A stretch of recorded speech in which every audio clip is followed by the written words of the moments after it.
You strong.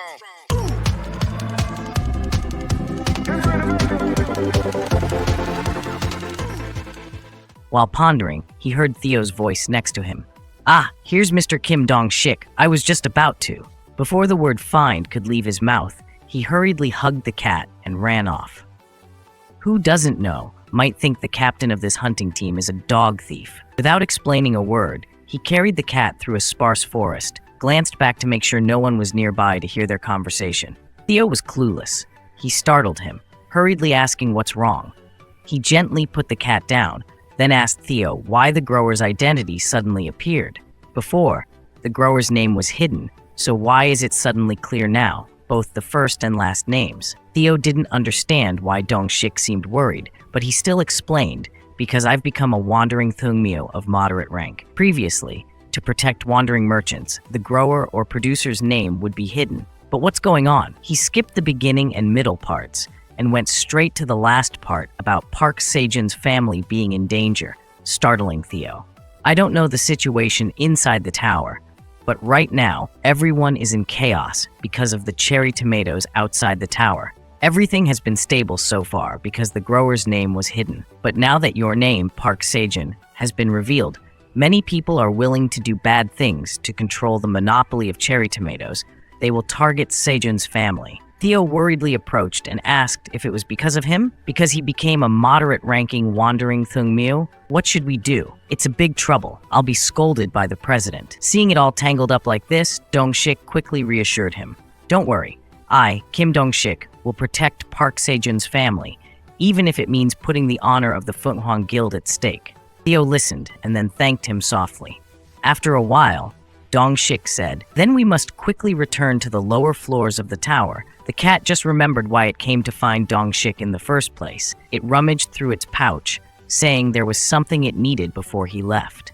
It placed 2 baskets of corn and carrots that had been cleaned right in front of Dong-shik. With joy, it said these are gifts from Mr. Sejun for the family. The terms are still the same. The price is 200 magic cherry tomatoes. Dong-shik had never seen these before. Curious, he picked them up to see an information board appear, amazed by the nimble carrots and durable corn.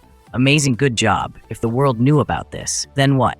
Theo looked up, worried, asking if there's any danger. Dong-shik, with a reassuring tone, said nothing to worry about. Trust me, don't worry. Tell Sejun I'll safely deliver these to them. Theo agreed, leaving 3 large baskets of vegetables for Dong-shik before waving goodbye and leaving. Dong-shik didn't know how he could carry them all by himself anymore, but what he thought most when looking at this pile was, exactly as he thought, he must inform the boss about this. At the entrance to the 38th floor's traveler's path, Minotaur sat waiting for Theo to return with many bundles of onions prepared.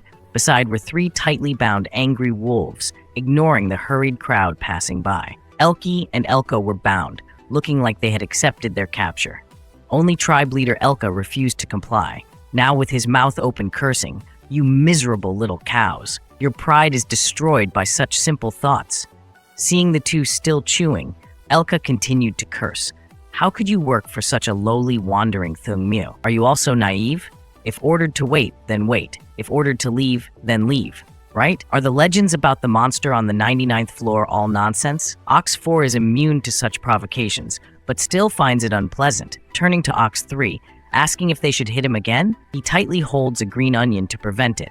"No, Ox 4, he'll die if you hit him again." Just then, Theo runs back, shouting urgently, "There's an emergency. Let's go quickly." Ox 3 sees it running on all 4s and asks why he's back so fast. Seeing the cat's urgency, Ox 3 worries and asks, "Is something urgent? What's the matter?" Deciding to keep it brief, that's Sejun's family. Well, it seems too long, so it changes to, "I'll explain on the way." So the 2 cows carry the 3 wolves back to the 99th floor immediately. Elka alone carries the 3, because its mouth is too noisy, constantly growling, demanding to be released. "Quickly release me, Minotaur." Thinking it's out of food, Ox 4 mutters it'll have to eat mud again when it returns there. Suddenly, Theo says wait for a moment. It looks over to a roadside stall, saying they have to stop by this vendor for a moment. Theo picks up a ring with a sparkling purple stone and asks how much it costs. The stall owner says 2 thap coins while looking up, startled to see 2 large shadows looming over where they stand. It's Ox 3 and Ox 4 not standing far. Curious, They approach to see what's happening. Their appearance terrifies people, making Theo's cheerful face turn pale. Please give us a discount. Asking for a discount with two tall subordinates behind, who would dare to refuse? The skyscraper stood tall amidst the bustling city of Seoul, South Korea, a hub for many conglomerates, as well as the affluent who resided in towering apartments. Kim Dong-shik looked bewildered, shivering in the piercing cold reminiscent of the North Pole, as he listened to the deep, gravelly voice of a man reading, Park Sejun, 26 years old.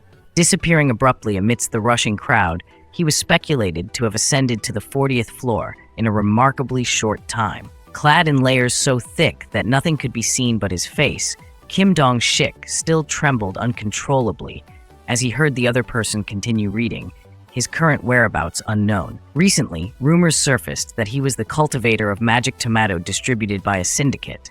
Han Tae-jun, former leader of the Phoenix Association in South Korea, and now a member of the Korean Awakening Society, glanced away from the paper. Musing about the farmer in a skyscraper, it was quite amusing indeed. Around the room, the freezer emitted a chilling mist, enveloping the entire space in a frigid haze, yet he remained comfortably lounging with his feet atop a block of ice. Kim Jong-shik, his voice trembling, asked Han Tae-jun, "Sir, are you all right?" He lifted his white beard to reveal his gleaming white teeth, repeating the question, "You ask if I'm all right? Who do you think I am?"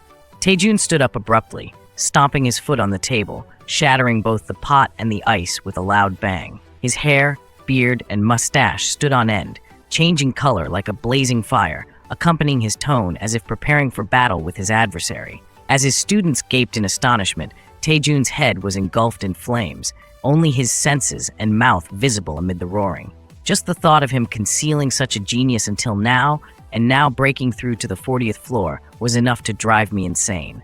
Am I really locked in this boring freezer, licking my fingers, while he asks if I'm okay? The flames from his opponent became unbearable for Dong-shik, forcing him to remove his hat, revealing a forehead drenched in sweat. With a temper as fiery as his, wasn't it Tae-jun who also reached the 52nd floor, but just didn't officially announce it? That's different, Tae-jun roared like a lion. Quickly tell me, Kim Dong-shik, are you hiding something else? He didn't even seem scared, just hurriedly clarifying that everything he knew was as reported. The job of a skyscraper farmer is a job unheard of, unrecognized. Oh my, he surely didn't read it.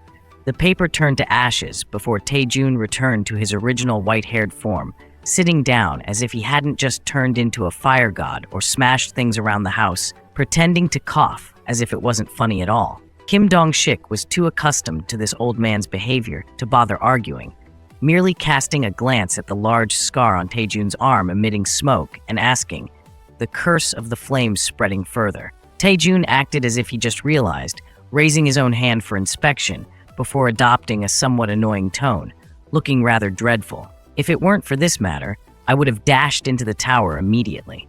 So, what brings you here? He frowned at Dong-shik, advising him not to come here to witness his master struggling with these matters. Finally, it was his turn to speak. Dong-shik explained that he came here to request assistance from the Korean Awakening Association to protect Park Sejun's family. Ever since the identity of the cultivator of magic tomato was revealed to be a Korean, the whole world would rush to pressure their household. Tae-jun reassured him, leaning back comfortably on the sofa, telling him not to worry. He had organized a protection team as soon as he received the call. It would be convenient for them to take responsibility since they knew each other. They couldn't let such a valuable talent of the nation fall into the hands of others. Rumor has it that many countries are trying to contact for more information. He should confirm it. Dong-shik, astonished, poured all his gratitude into thanking him. Exactly as I expected from you. He took out a small basket of magic tomatoes and respectfully handed it to Tae-jun, saying it was a gift for him. A gift for an old man? And so many of them? Tae-jun was surprised, unable to connect it with what he had read in the report earlier, so Dong-shik explained. These are the magic tomatoes Park Sejun grows, given to him by the syndicate. They may not be worth much, but they will surely be useful to you. He eagerly examined the small object in his large hands, not bothering to conceal his excitement. Ah!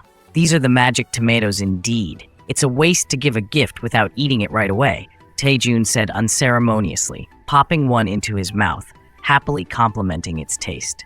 With Taejun's hot temper subsided, Dong-shik moved on to the low-income apartment complex where Sejun's parents lived. As the family of three came out to greet their guests, they saw 3 baskets full of assorted vegetables, their eyes widening in surprise. The baskets were filled to the brim with magic tomatoes, while carrots and corn were neatly arranged, almost overflowing. They wondered why there was no announcement about safe food storage for the public. Sedal stepped forward and asked, "Corn, carrots, and magic tomatoes, right?" Just by looking, he knew they were the highly sought-after items in the tower these days. Magic tomato for weight loss, along with carrots and corn, Dong-shik confirmed, then solemnly told the parents that they might not realize the current situation, but many people were targeting their son, so they should prepare to leave. Before Sejun's mother could worry and ask questions, Dong-shik continued, saying the Korean Awakening Association wanted to protect them, so they had prepared a house in Hanam-dong for them. Mom and Dad were still surprised. Sedal eagerly asked, "Isn't that where famous people live? Amazing! Who's the neighbor then?" Dong-shik replied, "My family and I live there," and Sedal immediately lost interest. "Oh my, do you think there's a girl group nearby?" Not sounding upset, he cheerfully asked Sedal if he liked such a girl group and if he knew LJSN. Sedal happily replied, "Of course I know them.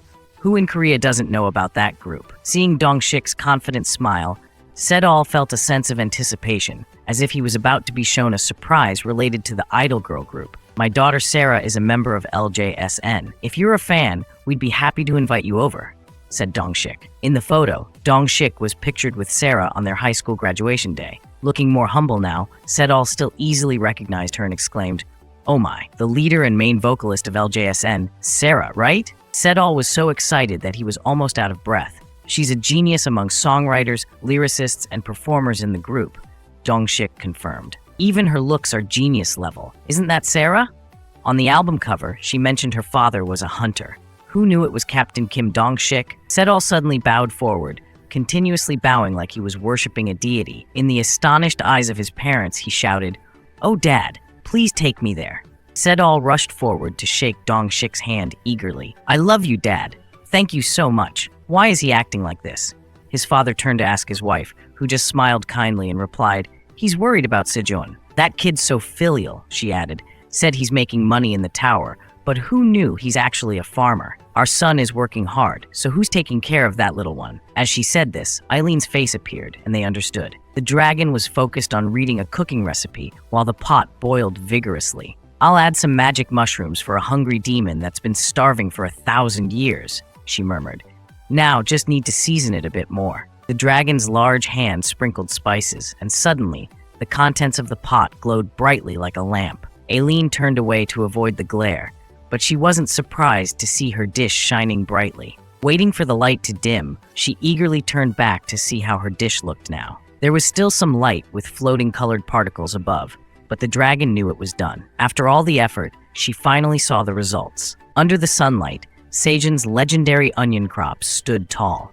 It had been a long time since he had seen sunlight spread across the entire planting area, unlike before, when only the areas near the cave mouth received sunlight. He had collected seeds from onion flowers 2 weeks ago, and the onion plants grown from those seeds were thriving. Seeing Mook looking up expectantly, we could harvest them right now. Sejun eagerly grabbed a long onion leaf, decisively cutting it to see if it differed from the ones grown below the cave. To his surprise, there was only a plain onion leaf in his hand, and the farmer frowned, wondering why he didn't see the status window.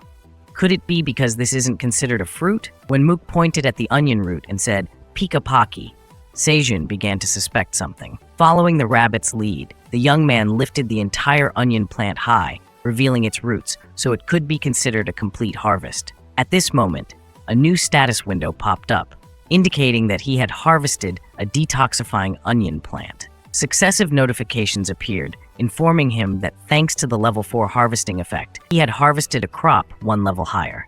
His work experience level kept increasing continuously. With the skill effect of leveling up mastery to level 1, the harvesting mastery level 3 increased by an additional 5%, earning him 36 experience points.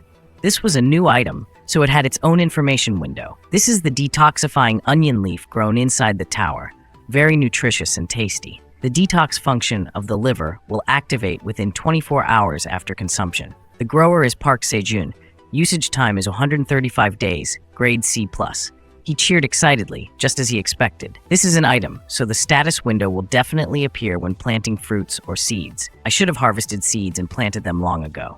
Mook cheered with Pika Peepee, excited about having a new dish to eat. I have to test it out now. Sejun put it in his mouth to chew along with Mook. I wonder what the detoxifying onion leaf tastes like? Sejun chewed it thoroughly down to the root, then looked down at Mook, who had his hands out like, hello. He had to admit the taste wasn't much different from the normal onion leaves he usually ate. He wasn't sure about the detox function, but Sejun was still very happy. Activating the liver function would be very helpful for those who drink alcohol, right? Onion leaves grow very quickly, so when there are many leaves, I will sell them. Chubby Rabbit jumped up from below the cave, waving his hand, indicating it's time to eat. Sejun and Mook went down to the cave, heading to the pond that had been the main source of protein for everyone. The water in the pond today was clear without any ripples, making Sejun and the rabbits worried. Indeed, as he thought, the number of piranhas and shrimp was decreasing day by day. Even if he took out blood to attract the fish, they wouldn't bother to show up. Well, that's it then. Sejun looked at them and comforted himself. We won't be able to eat meat for a while. Chubby stood up straight, looking panicked. That was his favorite food. Suddenly, a message window appeared next to him, surprising Sejun. Was it from Aileen? It said, the tower manager said she has prepared a 200-day anniversary gift for you at the tower. On the other side of the pond, Chubby felt the world just collapsed while Mook comforted him. Sejun was surprised and asked the manager again, have I been here for 200 days already? And that she's going to give me a gift? I'm very touched that she prepared it. So what's the gift? He just asked, and the status window changed to a new, quite big task, giving a magic tomato to Aileen. Reward secret. This one's simple. Sejun just handed over the tomato. It was quickly withdrawn and disappeared from his hand. So the task is completed, and the reward will be given when the task is completed. You have received Aileen's healthy soup as a reward. Sejun still didn't understand what it was. The huge copper pot with sturdy legs appeared out of nowhere and landed in front of him. It looked like an incense burner placed in front of temples for hundreds of people to light incense sticks. Sejun's face turned pale as he looked at it. What is this? He was understandably panicked because the boiling green liquid inside looked eerie. A tag floated up, full of veins and bloodstains, half of a ribcage still intact, some demon fingers with black nails attached, a frog that looked poisoned and dead, and that must be a bee. As it was an item, it naturally had a status window. Clearly labeled as Aileen's healthy soup, the first meal cooked by the great black dragon Aileen Fratani in her life. There's no guarantee about the taste, but the effect is excellent. If you survive, all your stats increase by 3 points after consumption. The body is poisoned by level C paralysis toxin after consumption and level C acid toxin after consumption. The chef is the great black dragon Aileen Fratani, grade A.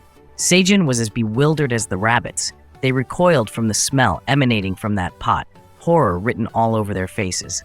He sniffed it, anxiously asking, "Did you really cook this for me?" The status window said the tower manager was going to sleep from exhaustion due to putting too much effort into cooking. Sejun felt even more embarrassed. She had tried so hard, but how did she end up with such a result? Aileen, of course, was unaware of Sejun's mounting anxiety.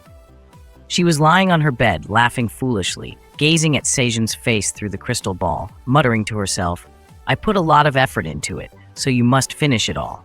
The dragon curled up to sleep, not forgetting to add, "And I'll listen to reviews later. If you're not done eating by the time I wake up, I'll kill you." The dragon's snoring echoed as the notification window disappeared. Sejun felt like he was going crazy, jumping up and grabbing the notification board, shouting, "Aileen, Aileen," as if he wanted to spit out all his saliva. The rabbits were frightened and didn't know what to do. Sejun looked at the disappearing notification window in his hand, sinking into despair. The pot of green soup was still boiling vigorously. He pointed at it blankly, saying he wanted to recruit some rabbits to help him eat the soup. They all ran away in a hurry. Even Chubby the rabbit, who normally didn't move much, ran away quickly. Even Mook, who was closest to him, was now avoiding him. Seeing them all run away quickly, Sejun felt too hurt. Tears streamed down his face as he called out, "Don't leave me, guys." But they still left. Even Dio, who sniffed the air and looked at the green interface corner, stayed away. As a honeybee that made honey for a living, that thing was an affront to its taste buds. Sejun was at his wit's end. All the animals had run away, leaving him alone to face the boiling mess in front of him. He gritted his teeth, trying to look away from the floating things in the pot to read the system's words. All attributes increased by 3 points after eating, poisoned by level C paralysis toxin and level C acid toxin after eating. Sejun crossed his arms and looked at the pot seriously. If he ate this, all his stats would increase by 3 points. This is a very good item, but with level C paralysis and acid toxins, eating it despite knowing the risks is too reckless. Seeing Sejun not asking them to eat it, the rabbits slowly returned, and suddenly Mook called out to the crowd with small pee-pee sounds. He said he just came up with a great idea. It was this bundle of green onions. Ink held it up excitedly, as if he had just made the greatest discovery. Sejun quickly understood its meaning. Right, we have antidote-grade green onions. With these, everything will be okay. Chubby pushed a cart of green onions to Sejun, stacking some by his feet just in case. Dio lay on the hat, listening to him mutter. At least if I eat this, I won't die from the poison. I have to eat a lot of it. As he put it into his mouth, a status window popped up. You have eaten antidote-grade green onions. You may be cured of low-grade poison within the next hour. The effect was exactly as Sejun had hoped, making him excited. He held the spoon in his hand, ready with everything he needed. He wondered what it would taste like. It didn't look appetizing, but maybe it would taste better than he thought. Full of anticipation and hope, Sejun scooped a spoonful of the green liquid into his mouth, not forgetting to thank Eileen for bringing him food. Ink stood by, cheering eagerly, extremely eager to see the farmer swallow it to see the effect. As soon as it touched his lips, Sejun could smell the healthy soup. Suddenly, he spat it out like fireworks, spraying it onto the heads of the poor souls below. Dio was the first to be hit. Chubby squealed and ran, becoming the second victim. Dio shrank, angrily turning to the farmer, doubling over and vomiting everything in his stomach. At this point, Sejun was only focused on scraping out what he had just eaten. He didn't even notice that Chubby was stamping his feet in dissatisfaction. Damn it, what the hell? People say bitter medicine cures illness. The bitterer, the better. But this was just awful, the worst of the worst. The system panel jumped next to him. You have been poisoned by grade C paralytic drugs, poisoned by grade C acid.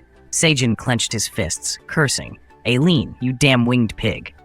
His mind pictured the tower manager as a plump pink pig, concocting ingredients with a wicked smile on her lips, laughing. Ha ha ha, I don't need another tower farmer. Did she want to kill him? Unable to bear it, Sejun placed his hands on either side of the vial, using his muscles to lift it up to drink vigorously, determined to finish it in one go. His eyes closed tightly, sweat pouring down his body, frightening the rabbits below, who thought this farmer was committing suicide. Sejun's face paled. Every sip he swallowed felt like a huge sweat drop falling off a wagon wheel. His eyebrows furrowed, his forehead wrinkled, encouraging himself that he could do it. He would definitely see the final result. But the last thing in the vial wasn't the bottom, it was the sight of someone gaping at him, staring at him. Unable to hold back, he let out a horrified scream, dropping the vial. The vial flew, tipping over, and something fell out, like a flopping fish in Sejun's shrill cry. Damn it, what the hell? The rabbits below looked on in shock. No one cared about the vial until it fell into the only water hole in the cave. This vial was definitely it, tipping over to let the green liquid slowly dissolve into the water in the pond. Everyone present was stunned, especially Sejun, who was in shock, unable to help but scream, "Oh my God!" Because he was shocked, he threw it away. The system continued to announce, "You have consumed all of Aileen's health soup. All attributes increased by 3 points. You have killed a piranha, gained 2 experience points." Just as the farmer's face turned pale, the system continued to announce, "You have killed a giant electric eel, gaining 5,000 experience points." Needless to say, Sejun was shocked. He shouted, "What a giant electric eel!" He had never known there were such terrifying creatures under this pond. It was all because this pond had been contaminated. Sejun and the rabbits outside looked at the green liquid gradually dissolving along with the color of the pond. Dio didn't need to use the water in it, but the rabbits were sulking. Chubby was so furious that he jumped up, continuously scolding Sejun, while Ink just sighed, not bothering to speak. Now the farmer didn't know what to do other than apologize, scratching his hat in earnest. I was too panicked, so I couldn't hold on to it. We can't eat anything from the pond for a while, but we can solve the drinking water problem by using water from the rabbit dad's watering can. However, Sejun was most worried about the pit in the pond, where shrimp and fish crawled out to provide protein for the whole farm. According to the system panel, many piranhas and shrimp had died after being poisoned, and even a giant electric eel didn't make it. Sejun didn't know how big it was to be called giant, but if there were such large animals, there must be a larger ecosystem in the pit. The number of piranhas and mud shrimp moving into the pond recently had decreased significantly. I've been thinking about this issue for a long time without finding a solution. If I can find a way, we'll have all the protein sources in the future. When it came to food, Ink forgot about the earlier incident and jumped onto the shore, Pika Pika responding enthusiastically. It just pointed to the pond, waving its arms continuously, alternately proposing a search below. Sejun couldn't believe it and asked, "You want to try swimming across the pit?" The rabbit nodded vigorously, its face full of confidence, as if it just needed Sejun's. Okay, it would jump in without hesitation. But the farmer disagreed, patiently telling it that the pond water was still poisoned. Even if you've eaten antidote onions, this pond is too small. If something goes wrong while swimming there and you get stuck in the pit, you won't be able to come back, and you might even die there. Sejun comforted Ink, understanding its feelings, but it was very important, so he couldn't let it go to such a dangerous place. The rabbit's eyes sparkled as it listened to him continue. At least let's think about it after the pond water has been diluted to a certain extent. It'll be okay, guys. Sejun showed determination in front of the rabbits to reassure them. We still have plenty of saved food, so we'll be fine for a while. So let's cheer up. The rabbits joined in with Sejun, and it was another sunny day in the prehistoric cave. Far away, on the edge of level 99, was the waypoint, the Minotaur King's base on the desolated rocky land. The Minotaur King sat on his large golden throne, chin resting on his hand, looking pensive, but there was no joy on his face. Because where is Ox 3? Has it forgotten my orders? Looking down at the subordinates with a large X on their chests, the Minotaur King asked Ox 1, "Has Ox 4 still not returned after looking for 3? Ox 1 cautiously replied, "That's correct, Your Majesty. She still hasn't returned. It's been a long time, so Ox 1 is worried that something has happened. Maybe they've wandered into the territory of the red fur or the territory of the venomous bees while looking for good grass, and isn't it dangerous there? Or they've gone where those terrible names are. I heard that once you set foot there, even the bodies are gone." The Minotaur King pondered. Ox 3 may be weak, but Ox 4 is not an easy warrior to defeat. But it's still worrying. The Minotaur King stood up, ordering Ox 1 to gather at 100.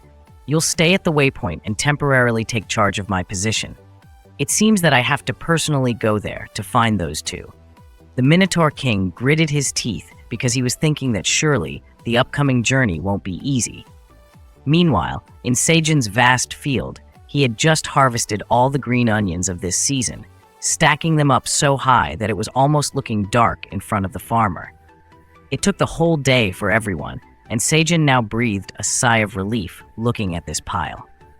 It should be enough for 100 minotaurs to eat until they're full, right? Cook didn't care. It happily jumped onto the pile of green onions. As long as there was a place to play, it was happy. The mother bear liked to see her cub happy, so Cook rolled over, enjoying sliding on the soft, smooth pile of onions, making Sejun happy too. "Do you like it? It's as soft as a bed, isn't it? Take some when you go to sleep with Mom." Surprisingly, the status window popped up with the message, "Harvest Season Overflow Level 1 Wish Activated," causing the farmer to widen his eyes in astonishment. 70 pyong of onion fields had been blessed with a fruitful season, with the harvest rate increasing by 50% for the following week.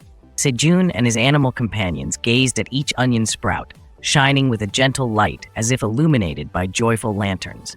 Despite spanning 230 square meters, the onion fields stretched out smoothly, thanks to the bountiful season's effect, significantly reducing the initial growth time. So now, he had to harvest 3 times instead of the usual 2.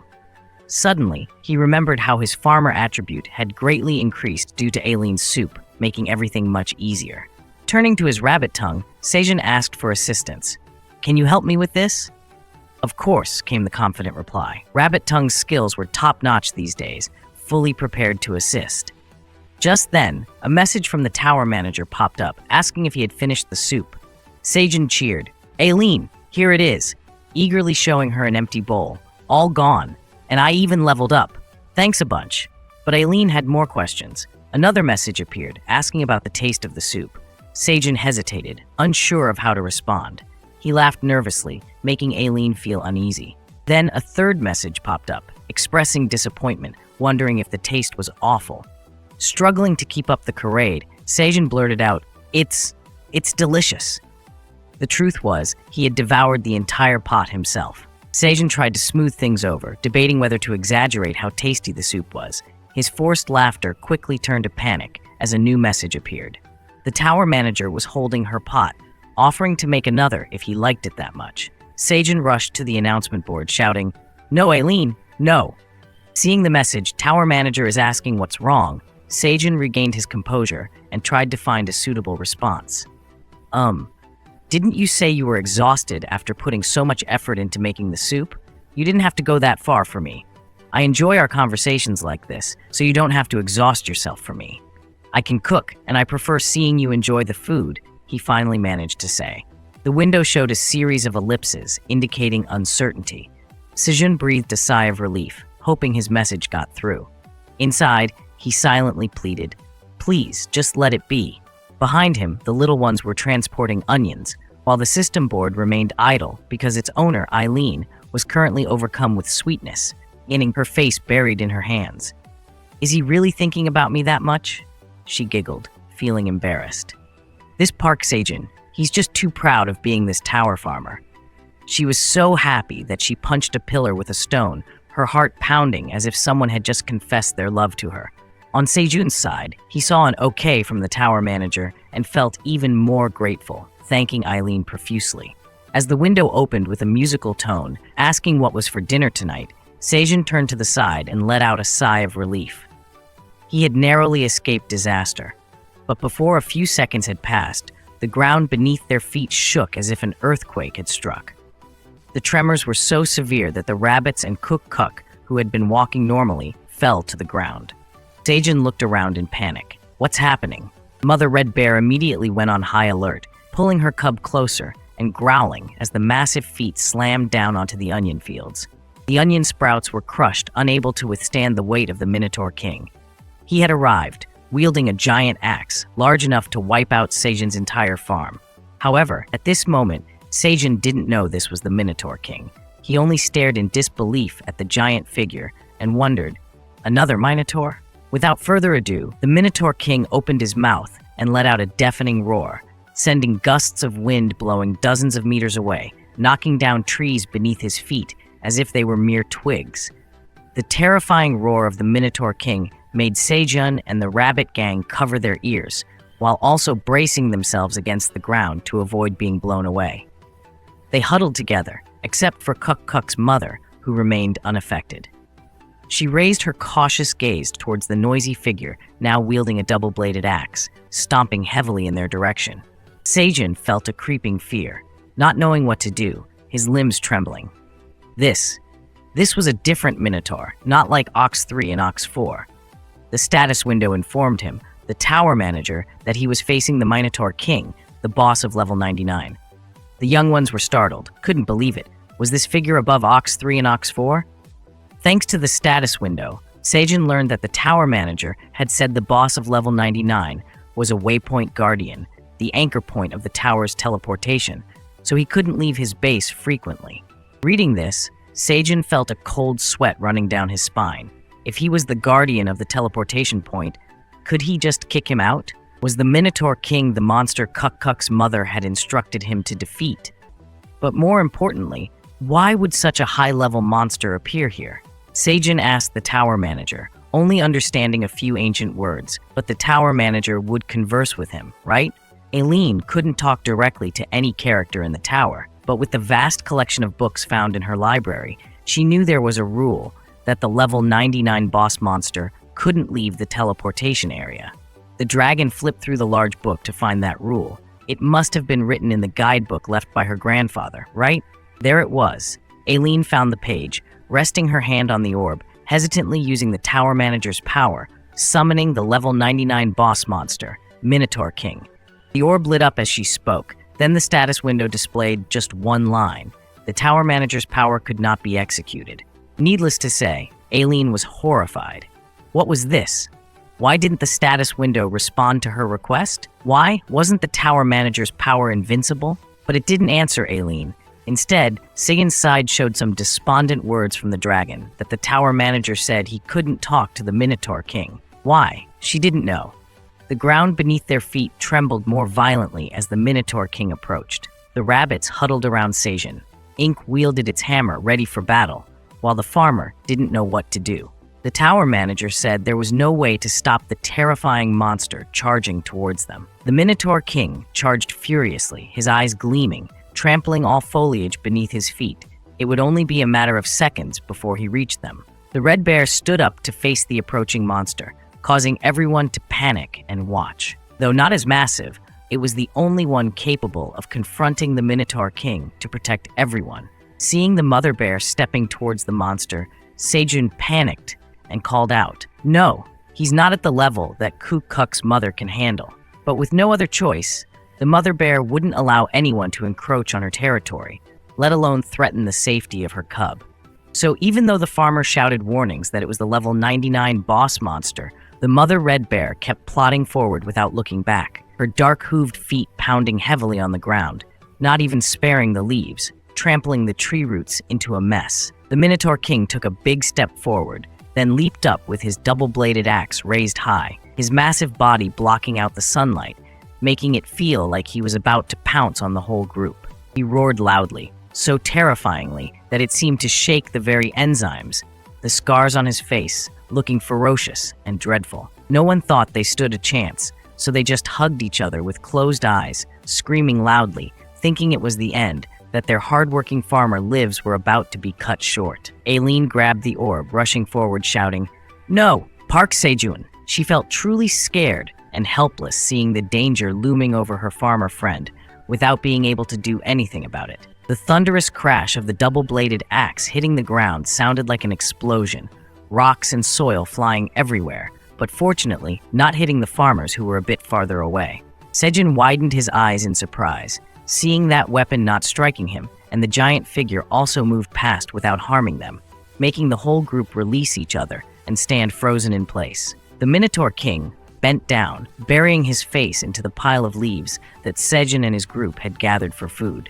With one hand stuffing a leaf into his mouth and another hand ready to add more, his large mouth kept chewing incessantly. The entire area was filled with the sound of munching leaves and a satisfied echoing.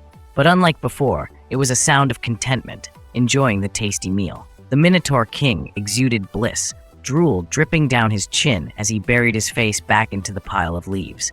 Sejun's group stood dumbfounded. Even the mother red bear looked bewildered at the strange scene unfolding before them without any hostile intent. The farmers and children had nothing more to say. They had thought the level 99 boss monster was some fearsome creature. Turns out it was just a giant cow that liked to eat green leaves. They all stood there without a clue in their head, watching the Minotaur King burying his face into the pile of leaves without paying any attention to them. As he continued chewing, suddenly he seemed to have remembered something and stopped, putting the half-chewed leaf back into his mouth. Using his huge hands, he scooped up all the remaining leaves in one go, mouth still holding onto the axe handle, and straightened up with effort. The pile of leaves that Sejun's group had gathered for a whole afternoon now looked so light in the Minotaur King's hands. He said nothing, just hugged the bundle of leaves to his chest and walked away, heading back towards the teleportation point. Sejun exclaimed in surprise, Oh, look! He's running away with our leaves!" The Minotaur King left just as he had arrived, the only difference being that his mouth was now busy with the axe handle, so he couldn't roar like before. Sejun followed the monster's departing figure with his eyes along with his bundle of leaves, speechless. "So, what was that boss here for?" he muttered. The status window appeared beside him, showing that the tower manager seemed relieved as the tower's farmer was safe. She felt sorry for the field now in such a mess. Sejun had regained his optimism. "Thanks, Aileen. You don't need to worry," he said cheerfully. "I'm glad it's over." He looked in the direction the Minotaur King had left, silently communicating with the notice board. "I should have visited the level 99 boss monster earlier," he thought. "What's visiting?" A new message appeared, asking what he meant. Sejun furrowed his brow, trying to figure out why the Minotaur King had come here alone. He put on a mysterious look and said to Aileen, "Minotaurs highly value the honor of a warrior, don't they? So surely the Minotaur King esteems that even more." Aileen was taken aback, staring intently at the farmer smiling on the other side of the globe. The dragon began to vaguely guess his intentions, raising her large claws.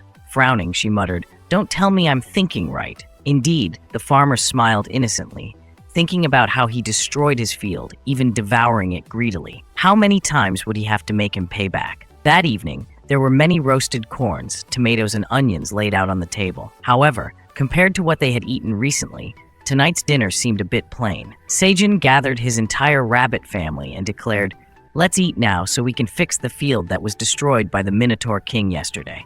As soon as Sejun finished speaking, the group of golden fur lay down to eat, rubbing their bottoms and stomping on the ground, continuously showing their refusal, grumbling at their rabbit parents. Sejun sat down, lifting a few misbehaving ones onto his lap. They were too spoiled, crying because there was no meat here at all. Each one pretended to be pitiful in their own way, but they had promised to help their parents with the farming chores, so they all sat down properly to eat. "Look there." Sejun glanced at the red bear sitting next to the pile of onions and roasted corn, eating contentedly. Even the bear behaved well without any complaints. They would all grow up when the blue moon arrived, wouldn't they? Do they want to remain children forever? Finally, Sejun managed to persuade the rabbits to eat what was laid out. He was satisfied, praising, "Very good, you must eat like this. This is how cute little white rabbits should be. But praise must be given to Cook. Sejun approached and patted the head of the bear, who was hugging the roasted corn to his chest. The bear behaved very well today, not picky at all. Wait a minute. Sejun looked closely at the reddish bear. Why hasn't it grew bigger these past few days? If we consider the growth rate from before until now, it should be bigger. Sejun anxiously felt the chubby belly, clearly not lacking food. Or are you sick somewhere? Unable to find the cause of the bear's slow growth, suddenly he heard a familiar call from afar, echoing, making Sejun raise his head. Chairman, who else but the merchant cat, the mid-range traveling merchant, had returned after a long trading journey. Seeing the waving cat, "I'm back." Sejun was about to go and greet it when he noticed on the shoulders of Ox 3 and Ox 4 there were some unfamiliar figures. He curiously asked, "Who are they?" Ox 4 replied, "These are from the Silver Wolf tribe." The Silver Wolf tribe, meaning wolves? Sejun asked in amazement, so Theo jumped on him, clinging to his leg, and explained. "They targeted me, Chairman. Ox 4 threatened them so much they were scared to death, not knowing what to do with them, so I brought them back for you to decide." Looking at these silent silver furs, Sejun didn't know what to do. Then first, let's listen to why they targeted the merchant cat on the journey. Are they asleep? Ox 4 grabbed his fist as an illustration, explaining that they were too noisy on the way here, so I had to use considerable force. Ah, meaning they'll wake up soon, right? Sejun was about to ask again when Theo on his shoulder noticed the desolated scene behind and curiously asked, "Why is the field like that?" He looked over there, and then back at Ox 3, Ox 4, saying straight away that the Minotaur King had been here and gone. Hearing the monster's arrival, both of them panicked, asking why the commander came here. Ox 3 turned to Ox 4, asking, "How did the boss know we were here?" Even Ox 4 didn't know, only knowing that this time they were doomed. Seeing their frightened expression, Sejun spoke up. "Let's leave the details of that story for later. I'm sure you two worked hard to come back here, right? Now, let's eat." They're having dinner too. At the mention of food, both of them forgot who was in charge and cheered enthusiastically, praising the food. Leaving the three wolves rolling around for Sejun, the two of them stood shoulder to shoulder, receiving the food. Just hearing that made them happy. "I want corn," Ox 4 said. Ever since eating onions, it had been content, but now being able to choose what it wanted to eat, of course, it was delighted. As for Theo and the chairman, Theo whispered that it had something important to tell the chairman. Of course, Sejun wanted to know what it was. Theo began to talk about what happened while trading, and Sejun listened attentively. It recounted about the incident on the 38th floor, unaware of the looming shadow in a cloak with sharp claws poised above their heads. As soon as it descended, both of them jumped in shock and turned around. Cook rushed from behind to punch the figure in the cloak, but the wolf agilely jumped back, avoiding it. The punch landed on the ground, leaving a big hole. If it had hit the wolf's head, it would have been much worse. It was the first time Sejun saw the red bear in such a fierce fighting state, so he asked in surprise what it was doing. Cook didn't take his eyes off the sneak attacker, but indeed, Elka had escaped. Its four limbs slid on the ground, somehow breaking free from the ropes. Now it was free from Sejun's control. Cook angrily stared at the large hole in the ground, cursing the damn wolf. It was almost punched out, but anyway, it succeeded. It was only then that Theo realized that the straw hat on Sejun's head had disappeared. He panicked and called out, "Chairman, it's gone." The farmer only realized his missing hat when it was too late. Behind him, two agile shadows rose high, where the Elko and Elky wolves should have been lying unconscious. Now they had gathered behind their silver wolf leader, creating an opposing faction to Sejun's farm. The two minotaurs heard the commotion and turned back, but it was too late. They could only watch from behind Sejun. Elka pulled out the straw hat from the human's head, holding it in its tiny paw, lowly thanking it for letting it take the hat. The wolf leader affirmed that it passed by Sejun just for this hat. Now that it had achieved its goal, it would definitely leave with its two followers. If it were just an ordinary hat, Sejun would probably have marveled at how quickly the wolves took it without him noticing. But it was a very useful item for Sejun in farming, so he stared in disbelief at the straw hat in the wolf's hand, unsure of what to do. Everything happened too quickly. By the time Ox 3 and Ox 4 nudged closer to Sejun, the wolves had already taken his hat and leaped in the opposite direction. They looked very slick and healthy, now quite far away, beyond the reach of Ox 3's punches. Sejun was stunned, reaching up to touch his bare head, unable to believe these wolves had managed to steal his straw hat. Theo on his shoulder indignantly exclaimed that these dogs pretended to faint to steal the straw hat. Elka ignored the insults, with the entire Grey Wolf tribe's meal now in its hands. Hastily, Elka put the hat in its mouth, and the tribal leader called Elko and Elkai to leave this place. Who let them go? Did they forget who the rightful owner of this territory was? A massive foot slammed down in front of the wolf pack, causing them to pause. Worry was evident on Elka's face, growing more tensed when it saw the angry red bear mother growling down at it with fiery eyes. In terms of size, there was no comparison. The mother bear was undoubtedly dominant. Its large shadow loomed over them. Even the tribal leader, Elka, didn't know where to run. With its mouth still twisted around the hat, Elka was not aware that there was such a terrifying monster on the 99th floor. With just a "huh," the mother bear angrily stomped its foot on the ground, causing the entire wolf pack to recoil, huddling together, filled with fear as the mother bear roared, wanting to blow away their fur. Just the sound of her authority was enough to terrify them all. If she kept pushing, she might end up killing them all. Elka dropped the hat to the ground, standing on its hind legs, raising its front paws to look at the mother bear with a pleading expression, conceding defeat. A moment later, the straw hat was back in Sejun's hands, and he happily patted it, brushing off all the dirt on it. The hat was slightly damaged from Elka's bite, but it still fit well. Sejun was overjoyed to see it intact, not torn. The two curious bees buzzed around his head, examining the hat. They couldn't understand why the farmer seemed so relieved to find it intact. Having successfully retrieved the item, Sejun looked ahead to decide what to do next, which seemed quite challenging. To the left of the wolf pack were the two large minotaurs glaring at them. Ox 4 flexed her muscles, indicating she should break their legs to discipline them. The mother bear still looked angry, nodding in agreement with a few familiar grunts. Below, Cook was glaring at the wolf tribe leader, as if it were a bullet, ready to shoot. Chaos ensued as it slapped the wolf leader.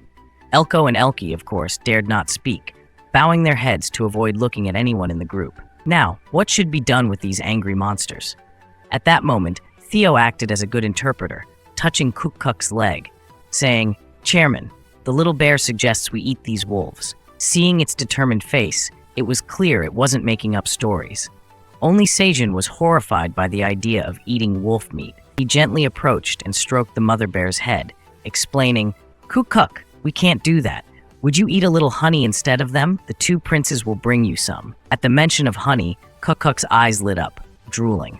It was indeed an easygoing child. With the princes nodding eagerly, the two of them quickly ran off, instantly calming the crowd.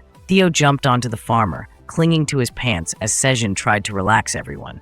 "All right, everyone, calm down and let's talk. Come here and sit down for a chat," the farm owner said, and everyone obediently listened. Ox 4 sat down right where she had been standing, and the mother bear followed suit. Only Elka was still puzzled, wondering why the huge minotaurs and the giant red bear obediently listened to the commands of that human. Elko chimed in. "Tribal leader. The merchant cat's journey clearly referred to that as chairman earlier. Is that some kind of nickname used on the 99th floor?" Suddenly, Elke screamed in fear. "It's the Black Dragon! The Black Dragon! If it's not the Black Dragon, there's no way those monsters on the 99th floor would listen to him." Elka and Elko hadn't said anything yet when Elke continued. "It must be the Great Black Dragon indeed. The chairman is how they refer to that Black Dragon." While Elka wasn't sure of the truth, Elke's words made sense. All creatures on different floors may not have seen it firsthand, but they've all heard about the mighty Black Dragon ruling the 99th floor. However, the Silver Wolf leader looked suspiciously at Sejun. Could the legendary creature be this seemingly weak human? Hello. Whoever can read this, comment number 6, let me know. Elka suddenly gathered everyone's attention. Lost in thought, Elka admonished himself not to let his guard down in this form. He understood. This must be the Black Dragon's trial. Suddenly, Aileen excitedly stood up and flapped her wings. Clearly, they had mistaken the farmer for the most powerful entity in the tower. But wasn't that a good thing? So Aileen quickly sent a message to Sejun. He was a bit surprised at the timing of the notification, but seemed slightly puzzled. The message read, "The tower manager specifically overlooks her being impersonated as the Great Black Dragon. New task. Show the Silver Wolf tribe what the authority of the Great Black Dragon is like. Aileen's pleasure is the reward. Failure to fulfill the task will result in Aileen's disappointment." Sejun silently read and reread the message, not responding, leaving the dragon to assume he was frozen. The message board kept popping up to encourage him to continue the charade, which surely would be helpful. After a while, the farmer realized Aileen's intention, and only because he realized it did he blush anew. Goodness, so Aileen is truly the Black Dragon, not just a winged pig? I'm truly foolish, but that's enough. Sejun chuckled at his own foolish expression. Aileen was called the tower manager, so he had suspected something odd, but hadn't noticed anything strange. Theo didn't know where Sejun's psychological development was going. It panicked, calling out to the chairman, "What's going on?" He didn't respond, quickly making a decision. If Aileen wanted that, then he had to play along with her, right? So Sejun crossed his arms, mumbled, "You say I'm the Black Dragon? Well, all right. Then I've been discovered. I didn't think anyone could recognize me in this form. Since I'm already acting, let's go all out." He raised his hand to his face, his eyes performing a perfect Oscar-winning act, accompanied by a deep, majestic tone. "Ho, indeed, I am the Great Black Dragon. How dare you covet my belongings and threaten my subjects? I won't overlook this." The land fell into silence. No one dared to say a word. The three wolves knelt on the ground, tearful until now, but now their eyes were directed straight at Sejun, unable to hide their surprise. Aileen couldn't maintain her composure. She shouted, "Oh my heavens, what is he doing? This is not what I wanted at all. Hey, is this for real?" Eating a numbingly cold piece, whether it's genuine or not, wasn't our main topic of discussion anyway. Clutching Sejun's sleeve, I asked the chairman Park what he was up to, making one's skin crawl. Still maintaining a dignified demeanor, Sejun handed out a reward bar, graciously giving it to his adorable subordinate. "Isn't it that you want to impress the Great Black Dragon? It's not what Sejun says that's important, but what he presents." Snatching the reward bar and immediately hitting the ground, while putting it in his spatial pocket, foot simultaneously rubbing against Elka's nose as he proclaimed, "Chairman Park is indeed the Black Dragon, and I am the Black Dragon's subordinate. Everyone, kneel before the Black Dragon." Elka bowed closer to the ground, continuing earnestly to apologize to the Great Black Dragon. "If you're obedient, you should humbly confess your sins. I've committed a major offense that cannot be forgiven. I, Elka, the chieftain of the Silver Wolf tribe, will sacrifice my life here, but I really hope you can spare these lowly beings and overlook this transgression." "All right," Sejun said cheerfully, telling everyone to stand up. "I will give you all a special opportunity to be forgiven for your sins." Elka looked up in surprise. Did he really say that? She looked at Sejun's bare hand and his eager eyes when she uttered 10,000 gold coins, which were quite shocking. 10,000 gold coins were the price for hunting the life of the traveling merchant cat. I will forgive you if you can pay this amount. What? Elko and Elkie exclaimed in disbelief. 10,000 gold coins? Contrary to the wolves' shocked expressions, Theo's eyes gleamed as he asked the chairman again, "Is my life worth that much?" "Of course," Sejun affirmed. "You are the traveling merchant cat, responsible for distributing products from my farm. And above all, quick, bring out the contract. The cat is okay with that. Rummage through your spatial pocket to find what is required." Beside him, Elka hesitantly spoke up. "Great Black Dragon, we really don't have that much money." Theo threw the paper to the ground, exclaiming in frustration, not caring at all about the wolves' dismay. "If you don't have money, then redeem yourselves with your lives." "What does that mean? Redeem ourselves with our lives?" Elka bowed down to ask Theo. He nodded with a smile. "You have to pay the price by working here." Elko immediately stepped forward to remind, "Chief, what about the contract with Grid?" That's exactly what Elka was thinking about. The monsters in the Black Tower always knew they could only make contracts with one party, so now the chieftain had to think hard. The entire tribe's livelihood rested on his shoulders. Leading the pack of wolves, Elka knelt before Sejun, reluctantly but had to apologize. "Oh, Great Black Dragon, we cannot comply with your request." "Why is that?" Both Sejun and Theo were surprised. "Just a moment ago, you were willing to die to atone for your sins. Now you're refusing to work for the farm?" However, Sejun hadn't spoken yet.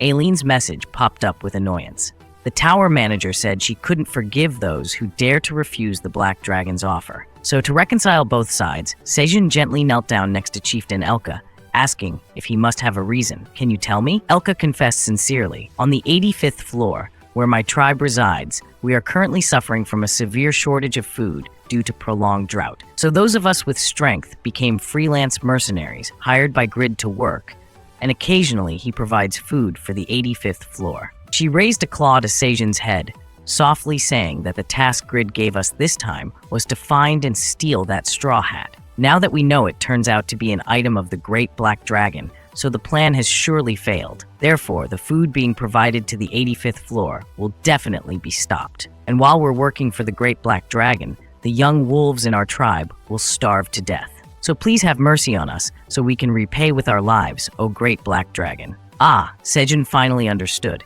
He kindly asked, "What's your name?" After hearing the pitiful story of the wolf tribe, Theo no longer felt aggressive and climbed onto Sejun's shoulder to listen. The old wolf bowed her head and introduced herself as Elka, O Great Black Dragon. Sejun also asked, "Elka, what do you think of this place?" The wolf and his companions looked around in surprise. Seeing the straight rows of crops on the plowed land, they hesitantly replied that this was where you planted crops. Ah, suddenly Elka realized what she had just said.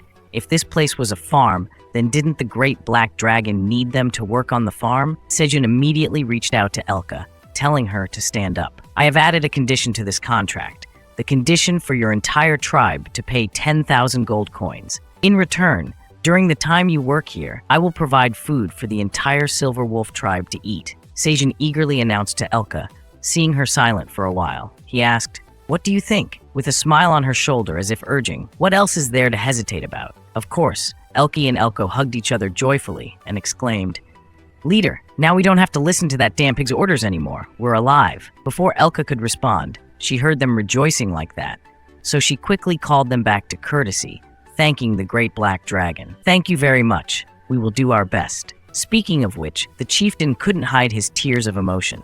The conflict between food supply and the pride of the Silver Wolf tribe has been bothering him for so long. Now there is a solution, and this solution makes everyone happy.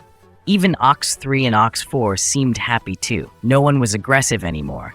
Everyone was happy with the outcome of this story.